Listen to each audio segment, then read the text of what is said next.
vamos abrir aí Mateus capítulo 5, versículo 3.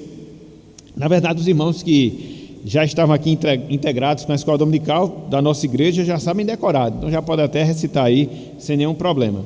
Vamos lá, Mateus capítulo 5, versículo 3, a primeira bem-aventurança. Diz-nos o seguinte: meus irmãos, meus amigos, palavra de Deus, a palavra do Senhor. Bem-aventurados os humildes de espírito, porque deles é o reino dos céus.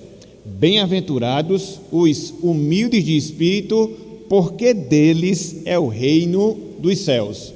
Que o Senhor nos abençoe, que Ele aplique a sua palavra em nossos corações e que Ele seja conosco a partir de agora.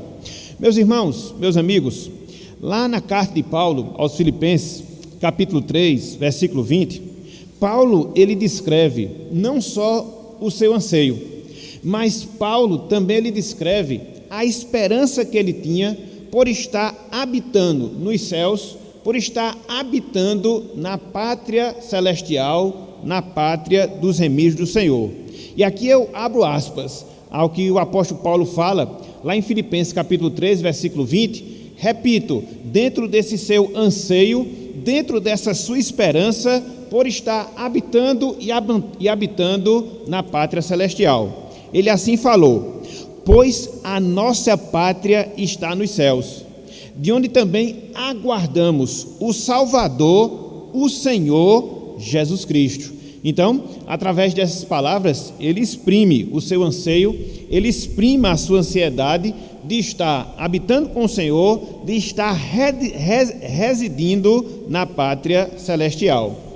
É interessante, meus irmãos, é interessante, meus amigos, muito embora seja um desejo válido para todo crente, de certa forma, quando a gente considera no sentido mais estrito da situação, a gente já vivencia, a gente já experimenta a cidadania celestial enquanto nós estamos aqui, enquanto nós estamos neste mundo, enquanto nós estamos aqui na terra.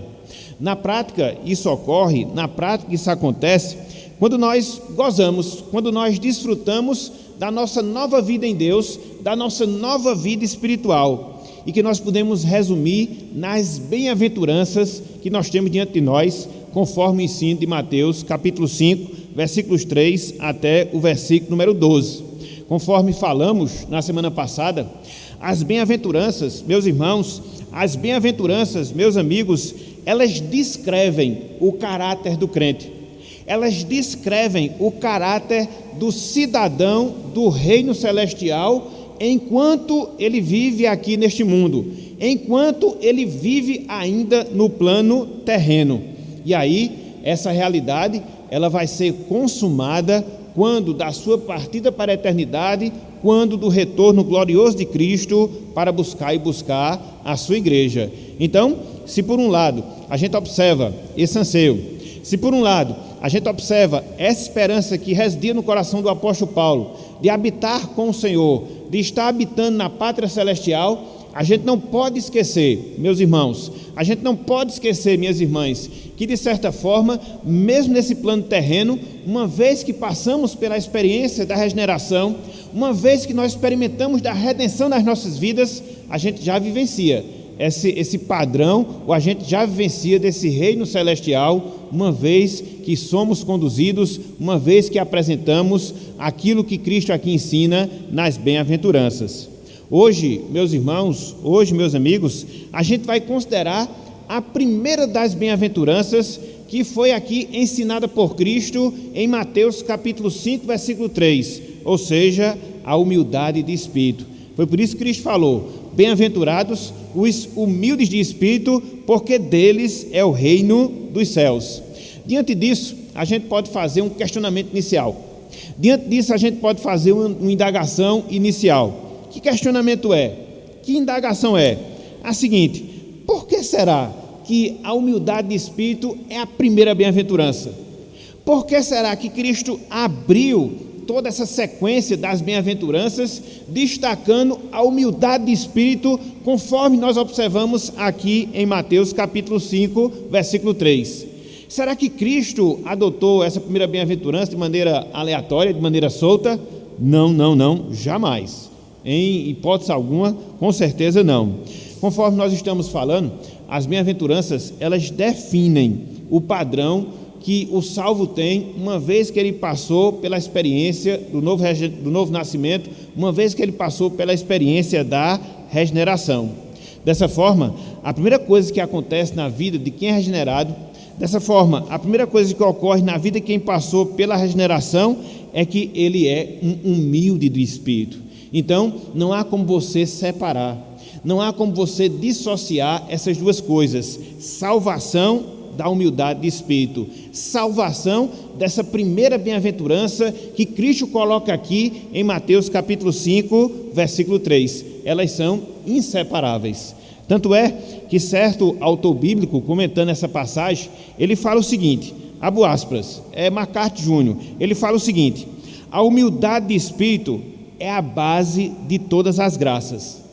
Enquanto não formos humildes de espírito, não podemos receber graça. Cristo nunca será precioso para nós até que nós sejamos humildes. Não podemos perceber o quanto Cristo é glorioso até que nós saibamos o quanto somos desprovidos de graça. Não podemos compreender suas riquezas, ou seja, as riquezas de Cristo, até que nós enxerguemos a nossa pobreza. Então, é por isso, meus irmãos, minhas irmãs, que a humildade de espírito é a primeira das bem-aventuranças. Não foi uma escolha solta, repito, não foi uma escolha aleatória de Cristo, não, jamais, mas é porque todo humilde de espírito, naturalmente, ele é uma pessoa salva, ou todo salvo, ele é humilde de espírito, e na medida que nós formos discorrendo sobre esse ponto, a gente vai chegando mais claramente a essa conclusão. Então, nessa manhã de hoje, dentro do trato dessa primeira bem-aventurança, a gente vai trabalhar 1, 2, 3, 4 pontos no nosso ensino, na nossa instrução. Em primeiro lugar, a gente vai considerar o que significa ser humilde de espírito. Em segundo lugar, a gente vai estudar como se tornar humilde de espírito. Em terceiro lugar, nós iremos considerar qual o resultado de ser humilde de espírito. E, em quarto lugar, a gente vai ver como identificar a humildade de espírito. Então, são 4 pontos baseados nessa primeira bem-aventurança. O que significa ser humilde de espírito, em primeiro lugar. Como se tornar humilde de espírito, em segundo lugar. Qual o resultado de ser humilde de espírito, em terceiro lugar, e como identificar a humildade de espírito, em quarto lugar. Então a gente vai seguindo nesse roteiro e, com a graça de Deus, a gente vai aprofundando essa questão. Então vamos lá. Em primeiro lugar, vamos trabalhar o primeiro ponto. Em primeiro lugar, vamos trabalhar a primeira divisão do nosso estudo nessa manhã de hoje, ou seja, o que significa ser humilde de espírito. O que significa ser humilde de espírito? Em que consiste, meus irmãos, em que consiste, meus amigos, essencialmente, essa primeira bem-aventurança que Cristo coloca aqui diante de nós em Mateus capítulo 5, versículo 3. Inicialmente, a gente vai considerar o que não significa ser humilde de espírito, para que a gente possa tirar alguns conceitos equivocados da nossa mente. E posteriormente, quando a gente vencer esse primeiro momento, a gente vai ver de fato o que significa ser humilde de espírito. Então a gente vai usar esse recurso, então a gente vai usar essa tática. Em primeiro lugar, mostrar o que não é ser humilde de espírito, para que conceitos falsos, errados, eles já sejam tirados da nossa mente, e depois apresentar de fato, verdadeiramente, o que é ser humilde de espírito. Então vamos lá. Ser humilde de espírito não é, meus irmãos, meus amigos, ser pobre financeiramente. Ser humilde de espírito não é ser pobre financeiramente. Alguns até chegam a esse equívoco, alguns até chegam a essa falsa compreensão, baseado na passagem paralela que nós temos das bem-aventuranças, lá em Lucas, capítulo 6, versículo 20, quando nós temos ali o texto dizendo, bem-aventurados os pobres. E às vezes, dentro da sua limitação, as pessoas pensam que essa pobreza é a pobreza financeira. As pessoas pensam que essa pobreza é a pobreza material. E aí elas concluem que a primeira bem-aventurança, ela diz respeito justamente isso, a você ser pobre financeiramente, a você ser pobre materialmente falando. Contudo, se nós seguirmos nesse pensamento, nesse falso pensamento, qual a conclusão que nós vamos chegar? Que o reino celestial, que a salvação, ela é exclusiva daquelas pessoas que são pobres financeiramente falando, como se a graça de Deus, como se a sua transformação não fosse necessária para que nós herdássemos o reino celestial. Não, meus irmãos, não, minhas irmãs, não, meus amigos, não, minhas amigas, jamais. Nós somos cidadãos do reino celestial, e para que isso ocorra, para que isso se dê, não é necessário sermos desprovidos das riquezas financeiras, não é necessário nós sermos desprovidos das riquezas materiais. Não, nós precisamos passar pelo processo de regeneração. Então, não é isso que Cristo está falando, não é isso que Cristo está dizendo. Ser humilde de espírito não é ser pobre financeiramente falando. Mas não só isso, ser humilde de espírito não é ter a anulação da nossa personalidade. Ser humilde de espírito não é ter a anulação da nossa personalidade. Cristo, aqui nessa passagem, ele não está exigindo que anulemos as nossas características pessoais. Até porque o convívio geralmente mostra isso, e a gente sabe disso pessoalmente falando. Muitos de nós somos, por natureza, vigorosos, corajosos, firmes, e aí nós observamos que essas coisas, elas fazem parte da nossa personalidade. Mas não é isso que Cristo quer, não é isso que Cristo exige de nós, que nós anulemos a nossa personalidade para que assim sejamos humildes de espírito. Não. E até porque quando você olha para a palavra de Deus, você vê o exemplo de Pedro, que era uma pessoa que tinha uma personalidade firme, que era uma pessoa que tinha uma personalidade forte, não obstante, era alguém que demonstrava ter humildade de espírito. É interessante porque quando você abre a sua Bíblia, eu vou pedir que você abra, lá em Lucas capítulo 5, versículo 8, logo no primeiro momento ali do Evangelho de Lucas, a gente observa isso dentro da vida de Pedro. Apesar da sua personalidade forte, apesar dele ser uma pessoa firme, mas ele age aqui como alguém que é humilde de espírito. Veja a declaração que ele dá. Lucas capítulo 5, versículo 8, dentro daquele episódio da pesca maravilhosa, onde Cristo demonstra seu poder, onde Cristo demonstra a sua glória. Veja como reagiu o apóstolo Pedro. Repito, apesar da personalidade forte, mas ele se comportou aqui como um verdadeiro humilde de espírito. Lucas capítulo 5, versículo número 8. Vejam aqui o que nos diz aqui a palavra do Senhor. Vendo isto, Simão Pedro prostrou-se aos pés de Jesus, dizendo: Senhor, retira-te de mim, porque sou pecador. Então, alguém cuja personalidade era firme e forte, aqui se comporta como um humilde espírito, se prostrando perante Cristo, reconhecendo que ele era um pecador. Então, ser humilde de espírito não é ter anulado a nossa personalidade.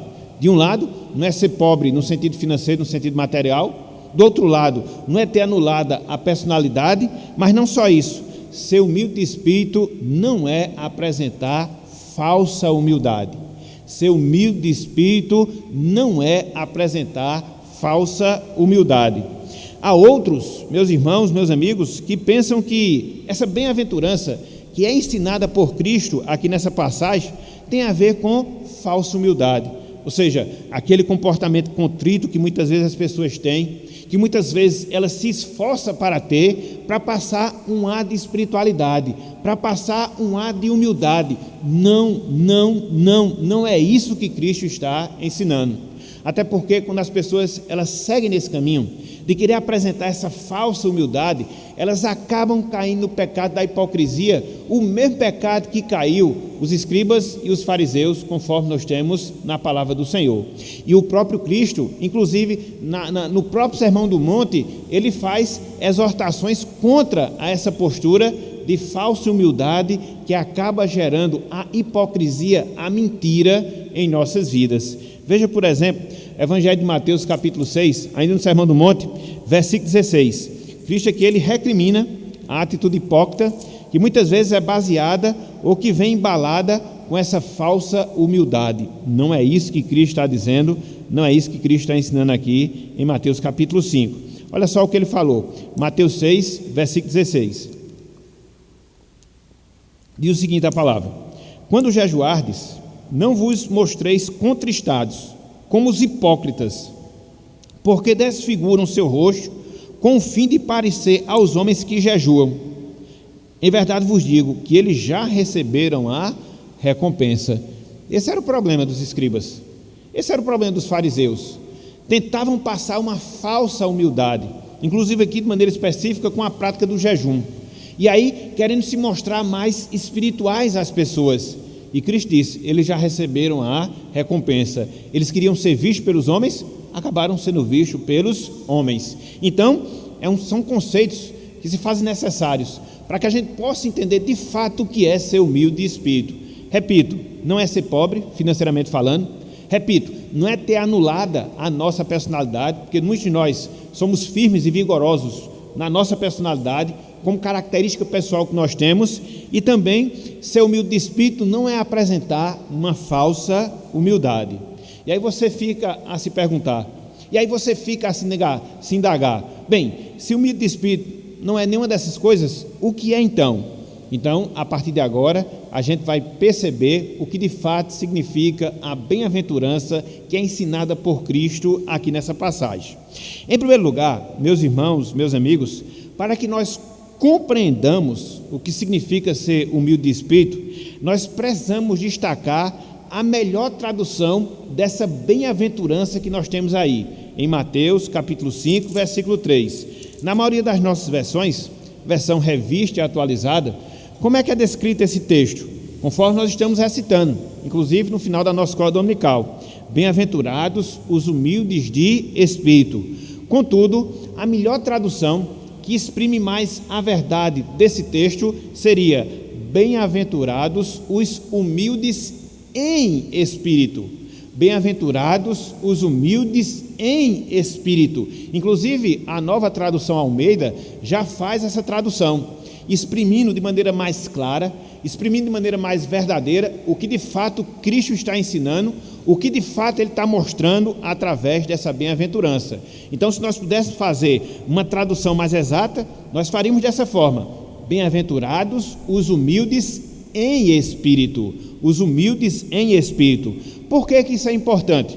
Por que isso é fundamental? Para a compreensão mais precisa dessa passagem. Simples, porque quando você vê dessa forma, simples, quando você percebe dessa maneira, você chega à conclusão que o que Cristo está falando aqui é algo que faz parte primeiramente do nosso interior, é algo que faz parte primeiramente do nosso coração, é algo que é espiritual, é algo que é interno em nossas vidas. Por isso que é um equívoco você pensar que ser humilde de espírito é você ser pobre no sentido financeiro, é você ser pobre no sentido material. Não, não, não. Aqui Cristo está apontando para um caráter mais espiritual, para um caráter que é mais interior, que é interno em relação às nossas vidas. Então, essa bem-aventurança tem a ver com aquilo que nós somos no nosso coração. Essa bem-aventurança tem a ver com aquilo que nós somos dentro do nosso ser. Essa bem-aventurança tem a ver com aquilo que nós somos em nosso interior. Essencialmente falando, é isso que Cristo está dizendo. Mas não só isso. Em segundo lugar, nós temos que considerar o significado da palavra humilde, que nós temos aqui em Mateus capítulo 5, versículo 3. Ela descreve, literalmente falando, aquele que não possui riquezas desse mundo. Literalmente falando, ela exprime aquele que não possui riquezas desse mundo. Então, quando você aplica no sentido espiritual, você entende que ser humilde de espírito é aquela qualidade. Ser humilde de espírito é aquela virtude que aponta para a completa carência de orgulho espiritual, ou de orgulho pessoal, melhor dizendo. É aquela qualidade que aponta para a completa carência de orgulho pessoal, de segurança própria e de autodependência. Ser humilde de espírito é sentir que nada somos. Ser humilde de espírito é sentir que nada temos. Ser humilde de espírito é também sentir que quando nós olhamos para Deus, olhamos em total submissão a Ele e dependemos completamente dEle, da sua graça e da sua misericórdia em nossas vidas. Isso de fato, meus irmãos, isso de fato, minhas irmãs, é o que significa essa bem-aventurança que nós temos aqui, a humildade de espírito. É você ter completa carência do seu orgulho pessoal, é você ter completa carência da sua segurança própria, é você ter completa carência da sua autodependência, é você sentir que nada é você sentir que nada tem, é você sentir que nada faz a parte da graça, a parte da misericórdia de Deus. Isso na prática, biblicamente falando, é o que significa ser humilde de espírito. E é interessante, porque quando você olha para a palavra de Deus, você percebe que esse conceito de humildade de espírito, que nós devemos ter, essa compreensão de humildade de espírito, que deve estar presente nas nossas mentes, ela é facilmente ilustrada na parábola do publicano e do pecador, lá em Lucas capítulo 18. Abram por favor aí, é um texto conhecido nosso, Essa parábola, ela ilustra bem esse sentimento de humildade de espírito que deve existir na nossa vida, de humildade de espírito que deve existir no nosso coração. Lucas capítulo 18. É interessante porque quando você olha para esse texto, você percebe o propósito dele, e quando você segue na sua leitura, sobretudo no comportamento do pecador, você vai ver o sentimento que nós devemos ter, que melhor exprime essa humildade de espírito. Veja, Lucas capítulo 18, versículo 19. Lucas capítulo 18, versículo 19. Veja por que Cristo falou essa parábola. Todos nós conhecemos, né? Parábola do fariseu e do publicano. Os dois sobem para orar, um ora de si para si mesmo, outro ora consciente da sua pecaminosidade pessoal. Um sai justificado, no caso esse último, o outro, que é orgulhoso, não sai. Então Cristo quer mostrar justamente isso. Olhem só, o objetivo dessa parábola, versículo 9. Propôs também esta parábola a alguns que se confiavam em si mesmos, não eram humildes no seu espírito, por se considerarem justos e desprezavam os outros. Aqui você encontra o sentimento contrário do que significa a humildade de espírito. É você confiar muito em si mesmo, é você desprezar os outros pelo um conceito positivo que você tem de si mesmo. Isso não é humildade de espírito. Mas qual o sentimento que traduz a humildade de espírito? A gente vê justamente no publicano. Olhem só, versículos 13 e versículo 14. Versículos 13 e versículo 14. Olhem só, o publicano, que vivia à margem da sociedade, cobrador de impostos, estando em pé, longe, veja, não ousava nem ainda levantar os olhos ao céu, mas batia no peito dizendo: ó Deus, sê propício a mim, pecador. Estão lembrados daquilo que Pedro falou lá em Lucas capítulo 5, versículo 8? Ele se auto-intitula pecador quando está ali perante Cristo. Por isso que nós falamos, não obstante ser alguém de uma personalidade firme, naquele contexto Pedro ele age como um humilde de espírito, como aqui esse publicano também faz, como aqui esse publicano também age. Ser propício a mim, pecador. Ou seja, ter sentimento de nulidade própria, ser desprovido de orgulho próprio, não querer se encher, se vangloriar. Não, isso não é humildade de espírito. E é interessante que no versículo 14, a gente observa que de fato aquele homem se humilhou, que de fato ele demonstrou essa humildade de espírito.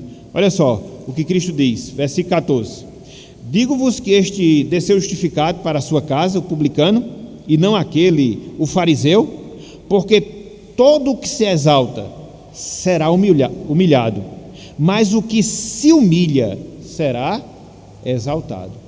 Então é nós nos humilharmos na presença de Deus, é reconhecermos quem nós somos, não de acordo com aquilo que a gente pensa, mas tomando como parâmetro o próprio Deus, o próprio Jesus Cristo.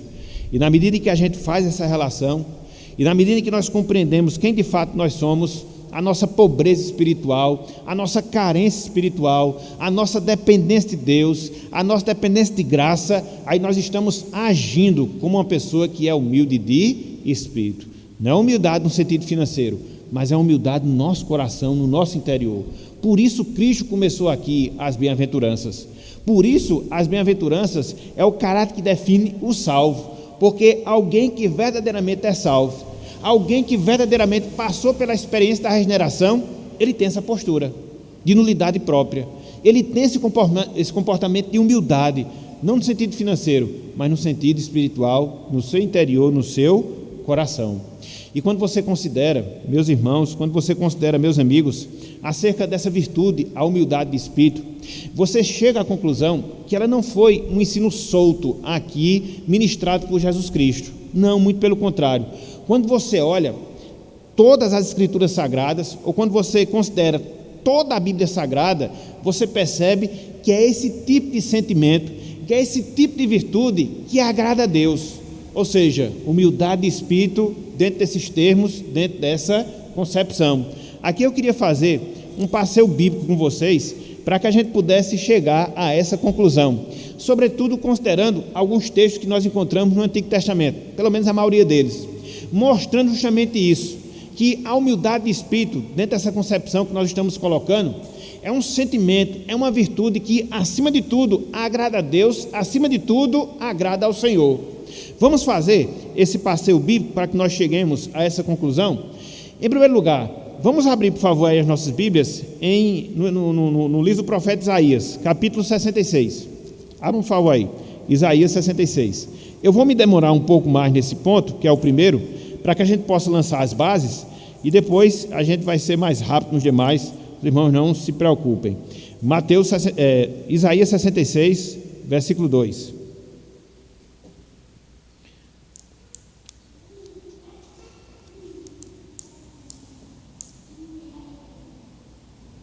É interessante que a gente leia ligado ao versículo 1, só para mostrar a grandeza de Deus e o comportamento que nós devemos ter diante dessa grandeza, que é aquilo que de fato agrada ao Senhor. Olhem só, Isaías 66, versículos 1 e 2, eu quero chamar a atenção do versículo 2, é apenas para contextualizar a passagem. Olha só o que diz aqui, ó. Assim diz o Senhor: o céu é o meu trono, e a terra o estrado dos meus pés. Que casa me edificareis vós?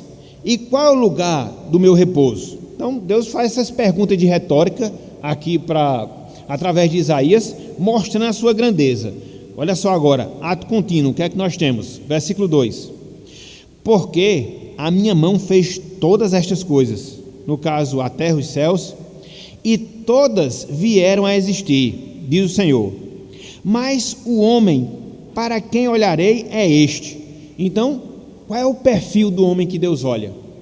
Qual o perfil do homem que Deus considera? Homem aqui, ser humano no sentido geral, ok? Ele fala, ó, o aflito e abatido de espírito que treme da minha palavra. Então Deus considera essas pessoas, não obstante a sua grandeza. Os céus serem estrado dos seus pés, a terra, melhor dizendo, né? Ser estrado dos seus pés, os céus serem o seu trono. Deus, ele olha para aquele que é aflito, para aquele que é abatido no seu espírito. Não obstante a sua glória, não obstante a sua grandeza, Deus, ele contempla a humildade das pessoas quando elas têm esse reconhecimento no seu interior, quando elas têm esse reconhecimento no seu coração. Elas reconhecem isso e agem dessa forma. Então veja que a humildade de espírito que Cristo fala lá em Mateus capítulo 5, ela já era algo que agradava a Deus, e que o próprio profeta Isaías já ensinava esse fato, já ensinava essa verdade.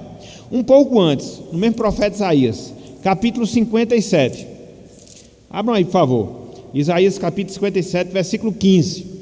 Mais uma vez a gente vai ver reiterada, ou a gente vai observar esse ensino sendo reiterado. Isaías 57, versículo 15. Mais uma vez você observa o contraste. Que contraste? A grandeza de Deus, a inferioridade humana. A glória de Deus, a humildade humana. E Deus se agrada disso. Veja, versículo 15. Porque assim diz o alto, o sublime, o que habita a eternidade, o qual tem nome de santo.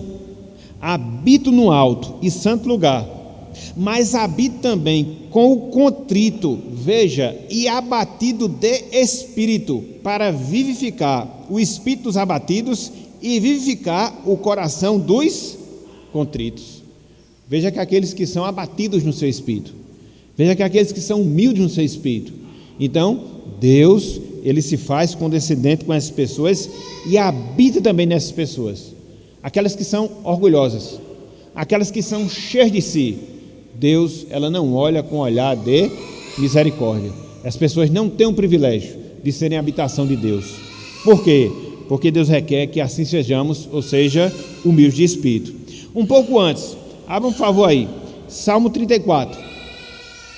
Salmo 34.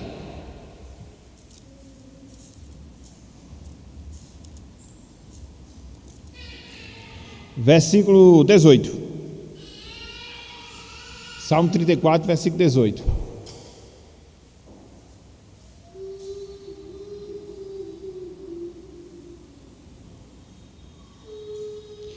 Veja, perto está o Senhor. De quem, meus irmãos? De quem, meus amigos? De quem tem o coração quebrantado. E o que é que Deus faz? E salva os de espírito oprimido. Então, veja como Deus ele é condescendente, como Deus está próximo, se aproxima daqueles que são quebrantados na sua alma, contritos no seu espírito. E para fechar, pelo menos em relação ao Antigo Testamento, avance um pouco, Salmo 51, versículo 17. Salmo 51, versículo 17. É interessante porque quando você olha isso, você chega à conclusão que nas bem-aventuranças, na verdade, por todo o Sermão do Monte, não existe nada novo.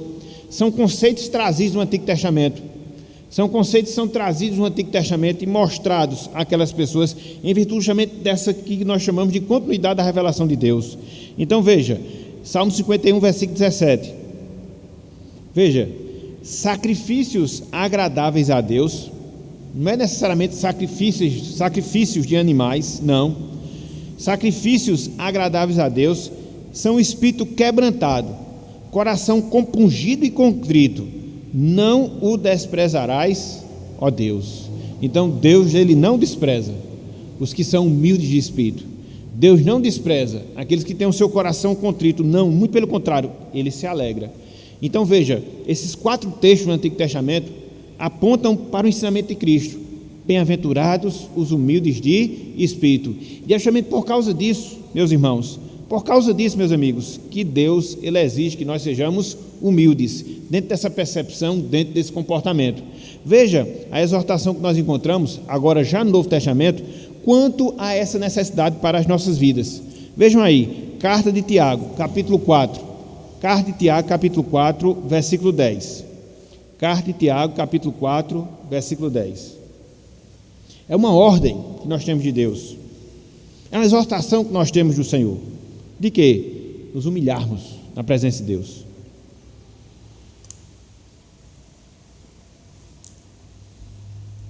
Veja o que nos é exortado aqui. O texto fala: humilhai-vos na presença do Senhor e Ele vos exaltará. Humilhai-vos, não na presença de homens, humilhai-vos na presença do Senhor e Ele, Deus, nos exaltará. Então, é isso que Cristo quer ensinar quando Ele mostra a necessidade de nós sermos humildes de espírito, essa bem-aventurança que nós temos diante de nós. Sobre isso, um autor ele falou o seguinte: olha só, Deus se identifica com pessoas que mendigam em seu interior, não com pessoas que são autossuficientes, que pensam que podem ganhar a própria salvação. Humilde de espírito não significa ser covarde, no sentido de perder o entusiasmo. Não significa ser preguiçoso, reservado, indiferente ou passivo. Humilde de espírito é alguém sem autossuficiência. Humilde de espírito é alguém sem autossuficiência. Então, é isso que Cristo quis mostrar. Foi isso que ele estabeleceu, logo dentro da primeira bem-aventurança. Então, o que é que significa ser humilde de espírito? Resumidamente é isso. É não ser orgulhoso, é não ser autossuficiente, mas é ser uma pessoa dependente no seu coração da graça, da misericórdia, do amor e da bondade de Deus em relação à sua vida. Quem assim é alegre. Quem assim é bem-aventurado. Então, em primeiro lugar, é isso que significa ser humilde de espírito. Mas não só isso. Em segundo lugar, meus irmãos, em segundo lugar, meus amigos, que é o que eu queria destacar, que eu queria trabalhar com vocês agora. Como se tornar humilde de espírito? Como se tornar humilde de espírito? Diante daquilo que nós colocamos agora, diante daquilo que nós expusemos agora, fica a pergunta, fica a indagação: como é que eu me torno uma pessoa assim? Como é que eu me enquadro nessa bem-aventurança? Como é que eu me torno um humilde de espírito?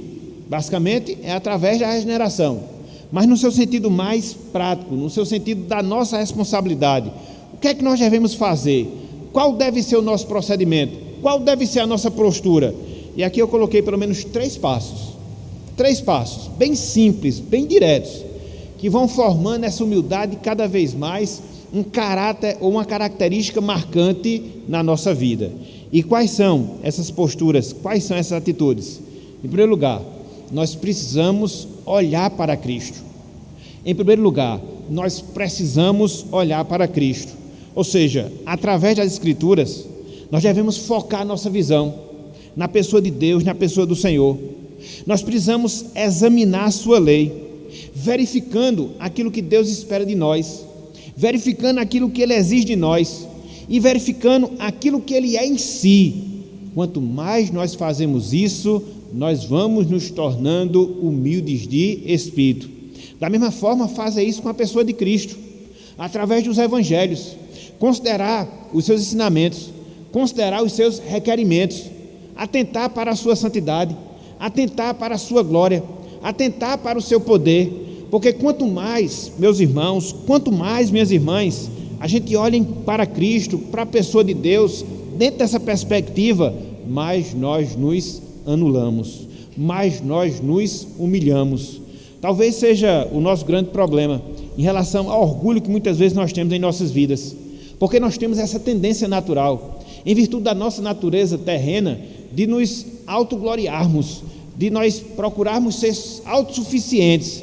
Mas aí quando você olha quem é Deus, aquilo que faz Deus, quando você contempla quem é Cristo, aquilo que faz Cristo, automaticamente você vai se esvaziando de si mesmo. Basicamente é aquele comportamento que Isaías teve lá no capítulo 6 do seu livro, quando ele contempla a glória de Cristo.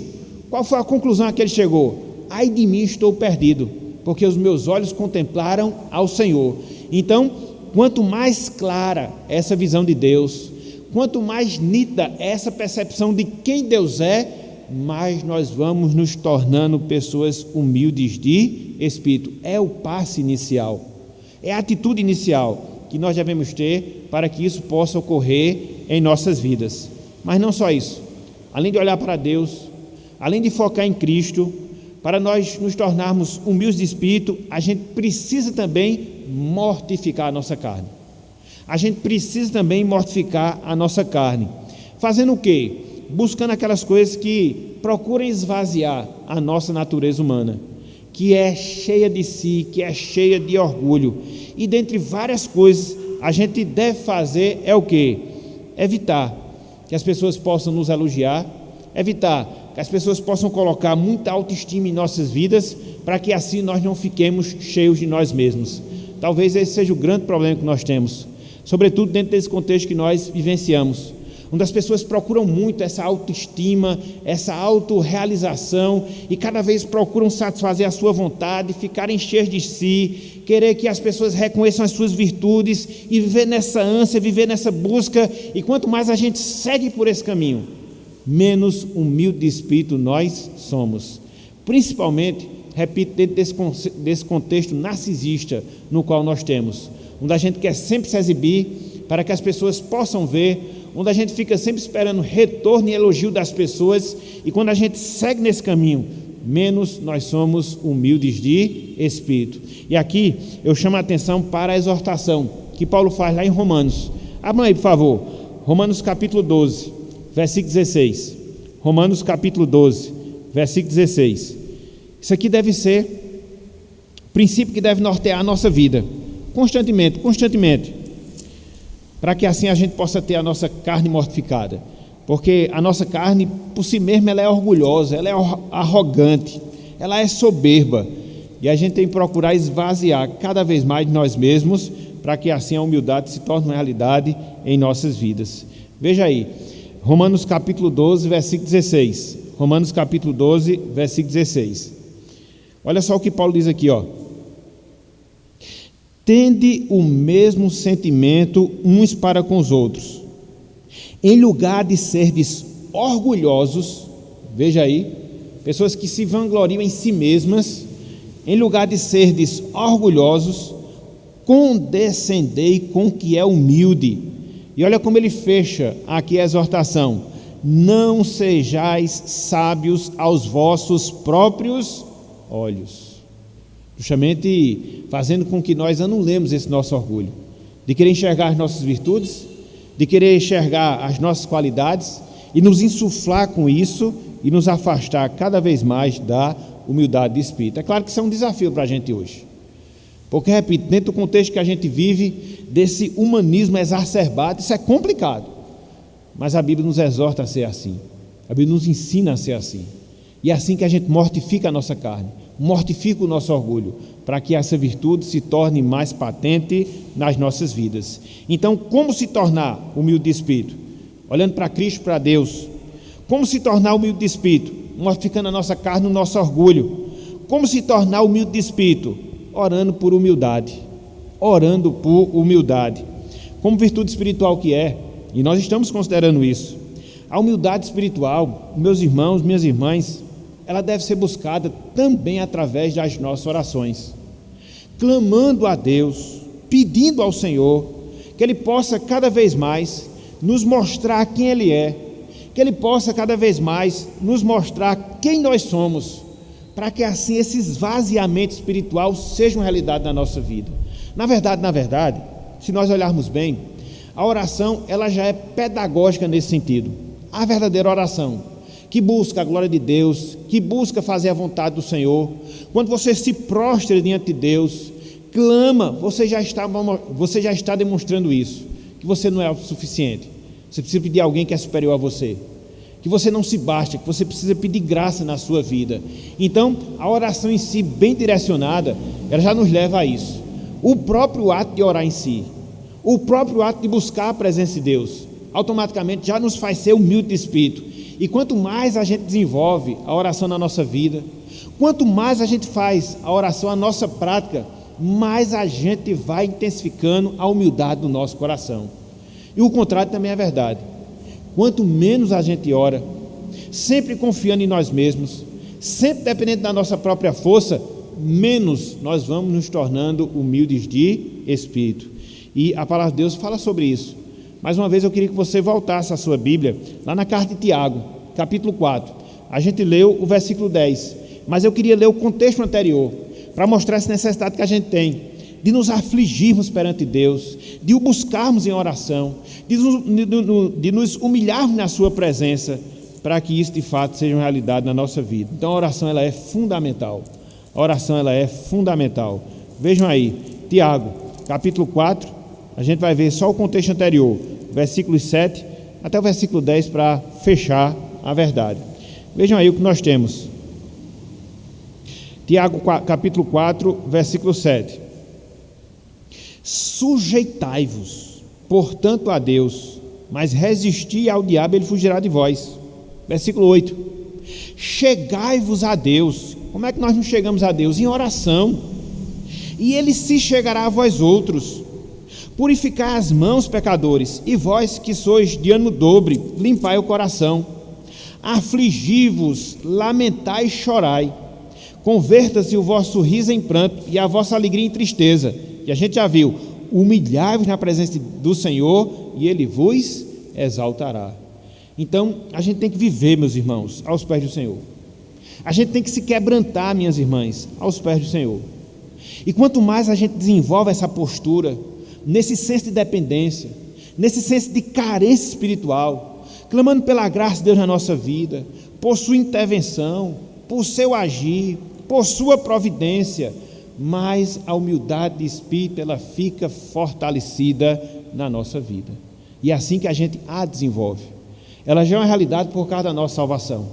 Mas quando a gente foca a nossa visão em Deus, em Cristo, quando a gente mortifica o nosso orgulho, quando a gente se volta para uma vida de oração, ela vai se fortalecendo, se intensificando cada vez mais. É assim que cada vez mais nos tornamos humildes de espírito. É o segundo ponto, é a segunda verdade. que nós queríamos destacar na manhã de hoje. Então, em primeiro lugar, o que foi que nós vimos? O que significa ser humilde de espírito? Em segundo lugar, o que foi que nós acabamos de ver? Como se tornar humilde de espírito? Mas não só isso. Em terceiro lugar, qual o resultado de nós sermos humildes de espírito? Qual o resultado da humildade de espírito? Qual é? Qual é? Qual é? A consequência direta, irmãos e amigos, da vida de quem é humilde de espírito é a herança no reino celestial. A consequência direta na vida de quem é humilde de espírito é a herança no reino celestial. Voltem mais uma vez para Mateus capítulo 5, versículo 3. Veja o resultado direto que essa bem-aventurança apresenta aqui para as nossas vidas. Veja qual é a consequência direta que Cristo ensinou em relação a essa primeira bem-aventurança. Mateus 5, versículo 3. É a herança no reino celestial. É a herança no reino dos céus. Olha só que coisa fantástica. Olha só que coisa maravilhosa. Mateus 5, versículo 3. Olhem só o que nos diz aqui a palavra. Bem-aventurados os humildes de espírito. Olha só a consequência. Porque deles é o reino dos céus. Eu queria chamar a atenção aqui para o significado da palavra deles. Literalmente falando, significa somente deles. Existe uma ênfase aqui, que muitas vezes não é traduzida dentro das nossas traduções. Mas a ideia dessa expressão aqui, deles, é justamente essa. Deles e deles somente. Deles e deles exclusivamente. Então, o reino dos céus é uma realidade específica. O reino dos céus é uma realidade privativa somente daqueles que são humildes de espírito, somente daqueles que são quebrantados no seu coração, quebrantados no seu interior. E aí, a grande questão que fica, a grande indagação que fica nas nossas vidas é: mas o que é que indica essa realeza que nós temos no reino celestial? O que é que indica essa herança no reino celestial? Basicamente, meus irmãos, minhas irmãs, está relacionado ao governo que Deus exerce no nosso coração. Está relacionado ao governo que Deus exerce nas nossas vidas. Não só agora, mas também na eternidade. Não só na presente existência, mas também na vida por vir. É por isso que nós compomos esse reino de Deus já aqui e já agora. Tanto é que o próprio Cristo disse que o reino de Deus ele está dentro de nós. Quando nós nos sujeitamos a Ele como nosso Rei, quando nós nos sujeitamos a Ele como nosso soberano, quando nós nos sujeitamos a Ele como nosso Senhor, o reino de Deus já está sendo experimentado na nossa vida. E na medida em que isso ocorre, na medida em que isso acontece na nossa presente existência, nós temos a certeza que Ele será consumado na eternidade, quando nós estivermos na presença de Cristo, junto com os demais santos, para que assim possamos ser regidos eternamente por Ele, lá nos céus. Então, essa é a grande promessa que nós temos na palavra de Deus. Promessa futura, de uma realidade que em parte nós já experimentamos hoje. Então, o reino dos céus não é apenas uma realidade futura que nós ansiamos, que nós esperamos. Foi aquilo que nós falamos na introdução da nossa lição. Mas essa cidadania celestial já é uma realidade hoje, quando Cristo nos governa através da sua palavra. Quando Cristo nos dirige através da Bíblia Sagrada. E aí nós somos integrantes desse reino, que é um reino espiritual, composto por todas aquelas que foram salvos por Cristo e que são orientados por Cristo em suas vidas.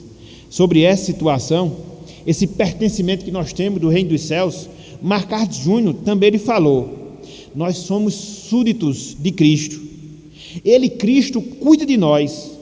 Ele nos dá tudo aquilo que nós precisamos, seja em termos materiais, seja em termos espirituais. Ele nos satisfaz com todas as necessidades do nosso coração. Que grande privilégio, meus irmãos. Que grande privilégio, minhas irmãs. Nós sermos súditos do Rei Jesus. Nós sermos integrantes do reino dos céus, já aqui na terra, pelo suprimento completo que nós temos, pela manutenção contínua que nós desfrutamos, de tudo aquilo que nós carecemos, seja em termos espirituais, seja em termos materiais, e que vem da parte de Cristo para as nossas vidas, que é a grande segurança, que é a grande certeza que na eternidade estaremos para todo sempre na presença do Senhor.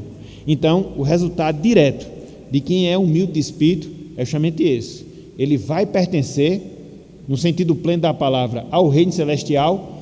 Ele já pertence ao reino celestial com o senhorio de Cristo que é colocado na sua vida, no seu coração. Então, o resultado direto desta primeira bem-aventurança. Então, nós já vimos o que significa ser humilde de espírito, nós já vimos como ser humilde de espírito, acabamos de ver o resultado de ser humilde de espírito, mas ainda resta um quarto ponto a considerar, ou seja, como identificar a humildade de espírito.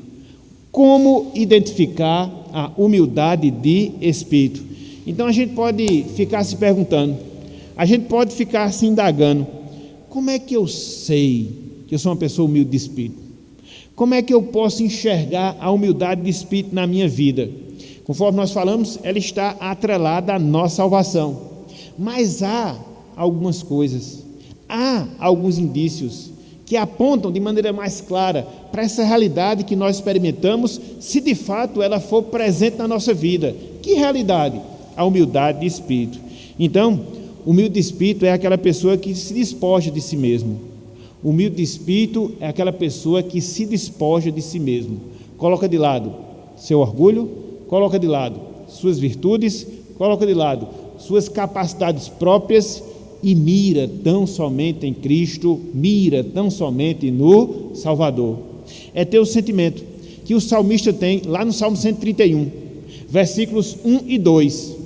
Essa é uma pessoa que é humilde de espírito. Abra aí, por favor. Salmo 131, versículos 1 e 2. E aí serve para a gente poder avaliar a nossa vida. Será que eu sou assim? Será que eu estou sendo assim? Se sim, louvado seja Deus, estamos no caminho certo. Se não, precisamos considerar a nossa postura. Se não, precisamos considerar o nosso comportamento e assim nos voltar para Deus. Veja aqui como o salmista ele se descreve. Como é que ele fala de si mesmo? Olha só, e ele faz isso de maneira sincera, não é hipócrita, ele faz isso de maneira sincera, que ele fala aqui para Deus, ele fala aqui para o Senhor. Que seja esse também o sentimento do nosso coração. Olha só o que ele diz: Senhor, não é soberbo o meu coração, nem altivo o meu olhar. Não é soberbo meu coração, nem altivo o meu olhar. Não ando à procura de grandes coisas, nem de coisas maravilhosas demais para mim. Veja como ele se coloca diante de Deus, humilde de espírito. Pelo contrário, fiz calar e sossegar a minha alma, como a criança desmama e se aquieta nos braços de sua mãe. Como essa criança é a minha alma para comigo. Então, é assim, meus irmãos, é assim, minhas irmãs, o humilde de espírito. Ele tem esse sentimento como uma criança. Talvez foi por isso que Cristo falou, né? Que se nós não nos tornarmos como crianças, jamais nós entraremos no reino dos céus. No sentido de quê? Da dependência que as crianças têm. A gente sabe disso, desde que são bebês, e até mesmo naqueles anos iniciais, dependência de fazer determinadas coisas, carência de determinadas coisas. Então a criança, ela ilustra bem essa dependência que nós devemos ter dentro do nosso relacionamento com o Senhor. Então, como identificar a humildade de espírito? Em primeiro lugar, se despoje de si mesmo, dos seus privilégios, das suas virtudes, das suas qualidades. Em segundo lugar, fique admirado com Cristo, contemplando a sua glória. A pessoa que é humilde de espírito, ela faz isso, ela fica admirada com Cristo, contemplando a sua glória, de acordo com aquilo que a gente observa nos evangelhos, de acordo com aquilo que a gente lê nos evangelhos. A gente chega a uma conclusão: que maravilhoso é o nosso Salvador, que maravilhoso é esse Cristo, o seu amor, sua bondade, sua misericórdia, sua sabedoria, as infinitas virtudes que nós encontramos. E uma rápida leitura nos evangelhos nos aponta para essa realidade. E o humilde de espírito é aquela pessoa que age assim. Ela não é indiferente à beleza, ela não é indiferente às perfeições de Cristo, não, muito pelo contrário, ela fica boquiaberta, ela fica admirada cada vez mais com aquilo que Cristo se revela em relação a ela. Então, ela fica justamente isso, admirada, contemplando a glória de Cristo. Lá em 2 Coríntios, capítulo 3, versículo 18, o apóstolo Paulo fala um pouco disso, dessa contemplação que nós devemos fazer. Contemplação de quem? De Cristo. Contemplação de quem? Da glória de Cristo, porque assim é que se identifica um humilde de espírito. Veja aí, 2 Coríntios capítulo 3, versículo 18. 2 Coríntios capítulo 3, versículo 18. Ele fala: e todos nós, com o rosto desvendado, contemplando como por espelho a glória do Senhor, somos transformados de glória em glória na sua própria imagem, como pelo Senhor o Espírito. Então, a pessoa que é humilde de espírito, ela é identificada através de sua admiração à glória de Cristo, a sua contemplação à glória de Cristo. Mas não só isso, o humilde de espírito, ele vê a qualidade dos outros e a sua fraqueza própria. O humilde de espírito, ele vê a qualidade dos outros e a sua fraqueza própria.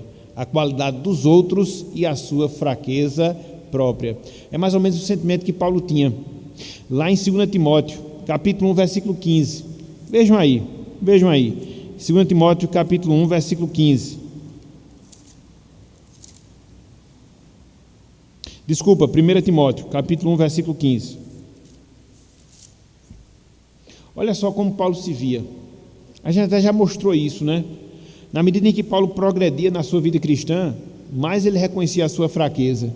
Ele escreve isso em 1 Coríntios capítulo 15, depois, passa-se um pouco mais de tempo, ele escreve isso em Efésios, depois ele chega aqui, já perto do final da sua vida, e tem essa conclusão, que ele era o maior de todos os pecadores. Veja, 1 Timóteo capítulo 1, versículo 15: fiel é a palavra, e digna de toda aceitação, que Cristo veio ao mundo para salvar os pecadores, dos quais eu sou o principal. E olha que Paulo aqui já tinha tido muitas das revelações do Senhor. Já tinha escrevido quase todo o Novo Testamento no sentido das cartas, né? Que a maioria das cartas foram dele. Mas mesmo assim, como é que ele se enxerga? O maior de todos os pecadores. O humilde espírito é isso. É essa pessoa que vê as qualidades nas outras e percebe as suas próprias fraquezas, e não o inverso, e não o contrário. Mais ainda, o humilde espírito, ele passa muito tempo em oração. Conforme nós vimos, ele tem essa dependência. Buscar a Deus, ele tem essa carência. Buscar a Deus, de sorte que se cumpre nele a exortação de Paulo, orando sem cessar. Então, o humilde de espírito, a gente vai perceber que ele é humilde de espírito, por quê? Pelo tempo que ele passa na presença de Deus, pelo tempo que ele passa em oração. Quanto menos tempo passamos em oração, mais orgulhosos nós ficamos. Quanto mais tempo passamos em oração, mais humilde de espírito nós somos. Então, essas coisas elas estão diretamente relacionadas. Mas não só isso. O humilde de espírito é aquela pessoa que passa a aceitar as condições de Cristo e não as suas. Para ela, Cristo de fato é o seu Senhor. Para ela, de fato, Cristo é o seu soberano. E aquilo que Cristo determina para a sua vida, ordena para a sua vida, ela vai fazer sem questionar. Ela vai fazer sem estar procurando justificativas e não querer cumprir a sua vontade, e não querer cumprir o seu desejo. Mas não só isso. Em outro lugar, o humilde de espírito é aquela pessoa que possui um coração grato a Deus. Ela está sempre agradecida. Ela segue aquilo que Paulo orienta: em tudo dai graças, porque esta é a vontade de Deus em Cristo Jesus. Então, o humilde de espírito, ele é sempre agradecido pelas bênçãos, ele é sempre agradecido pelas operações, ele é sempre grato pela providência de Deus em relação à sua vida. Quanto mais nós somos insatisfeitos, menos humildes nós somos. E muitas vezes agimos com Deus como se Ele nos devesse alguma coisa. E isso nada mais é do que demonstração do nosso orgulho, da nossa vanglória própria. De pensar que Deus nos deve e que não devemos nada a Ele. Não, isso é um erro, não, isso é equívoco. Então, um coração que é humilde, um coração que é contrito, ele possui essa gratidão a Deus. Então, repetindo bem rapidamente, como nós identificamos a humildade de espírito na nossa vida? Quando nós nos despojamos de nós mesmos, quando nós ficamos admirados com Cristo, contemplando a sua glória, quando nós vemos a qualidade nos outros e os nossos próprios defeitos, quando nós passamos muito tempo em oração, quando nós aceitamos as condições de Cristo e não as nossas, e quando nós possuímos um coração grato a Deus. Faça essa lista e compare com a sua vida. Faça essa lista e veja naquilo que você pode evoluir ainda mais na humildade de espírito. Com certeza vai ser importante para o nosso desenvolvimento espiritual, para o nosso crescimento na graça. Nós estamos concluindo, meus irmãos, meus amigos, o nosso estudo na manhã de hoje. E o que nós vimos? Nós vimos a primeira bem-aventurança ministrada por Jesus Cristo. Bem-aventurados os humildes de espírito, porque deles é o reino dos céus. Essa é a primeira virtude do salvo. Essa é a primeira virtude do remido.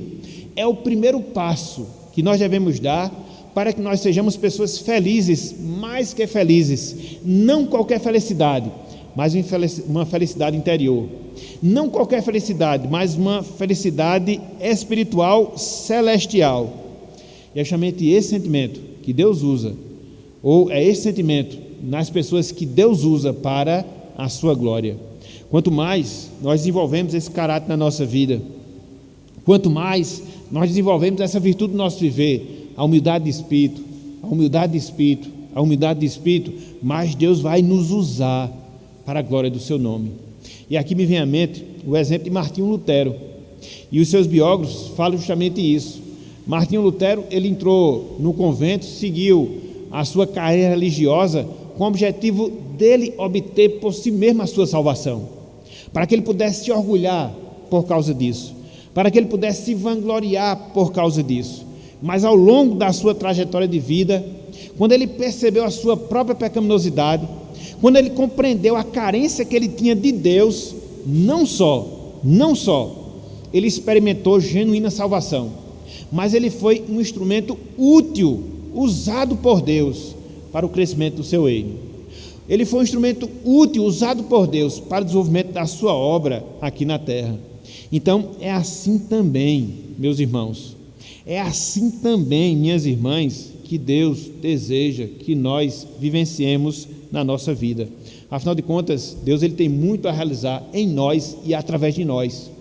Contudo, Ele requer isso, que sejamos humildes de espírito, conforme Cristo aqui nos ensina.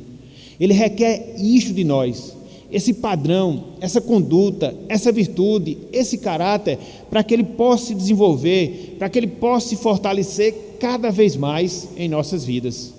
E é disso que também você precisa, meu amigo, minha amiga, porque enquanto você pensar que pode dar alguma coisa para Deus, enquanto você pensar que pode fazer uma coisa pela sua alma, você está distante da salvação. Contudo, na medida que você se humilha perante Deus, na medida que você reconhece a grandeza, a santidade, as perfeições de Cristo, que você reconhece a sua própria pecaminosidade, você estará dando o primeiro passo para experimentar da salvação e com ela vivenciar a humildade de espírito na sua vida, como bem-aventurança, como virtude cristã. Então, esse é o desejo também que nós temos para vocês, para que vocês possam se voltar para o Senhor, para que vocês possam se voltar para Cristo, quebrantados no seu espírito, quebrantados no seu coração, reconhecendo que somente na cruz do Salvador há esperança de vida eterna, há esperança de salvação. Na verdade, há certeza de vida eterna, há certeza de salvação. Então, que seja esse sentimento que Deus há de implantar na sua vida, há de implantar no seu coração, para que hoje você possa experimentar não só da sua redenção, mas de todas as bênçãos, de todos os privilégios que nos vêm a partir dessa salvação. Então, meus irmãos, meus amigos, que o Senhor nos abençoe, que Ele seja conosco e que Ele nos transforme cada vez mais, para que nós sejamos discípulos seus, pessoas humildes e humildes de espírito. Que Ele seja conosco e que nos abençoe com essa dádiva em relação às nossas vidas. Amém.